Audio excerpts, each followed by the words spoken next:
তো একটা এক্সপিরিয়েন্স বলার যদি ওই মোমেন্টামে এসে যদি মানে বোলাররা যদি মনে করেন 6-4 মেরে দেয় তাহলে সেটা আমাদের টিমের জন্য অনেক একটা ডিফিকাল্ট। খুলনার হারের পেছনে যার দোষ দেখাচ্ছেন মেহেদী হাসান মিরাজ। নাটকীয় এক ম্যাচ শেষে বলে খুলনাকে হারিয়ে বিপিএলের ফাইনালে টিকিট কাটে চিটাগং কিংস।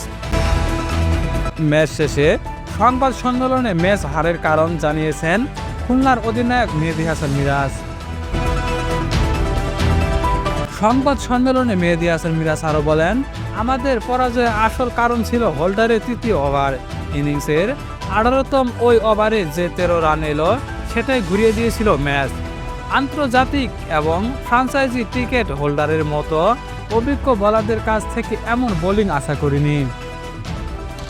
খুলনার অধিনায়ক আরও বলেন, শেষ ওভারে মুশফিক হাসানের 15 রান খাওয়ার ফলে আমরা ম্যাচ হেরেছি ঠিকই, কিন্তু আমার কাছে মনে হয় ম্যাচটা আমাদের হাতছাড়া হয়ে গেছে 18তম ওভারে ওই 13 রান দেওয়াতেই।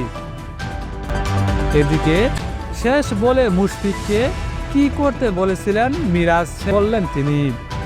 মিরাজ বলেন, মুশফিককে বরাবর বলছিলাম তুমি কি চাইছো, কারণ এখানে বোলারের প্রয়োজনটি খুবই গুরুত্বপূর্ণ।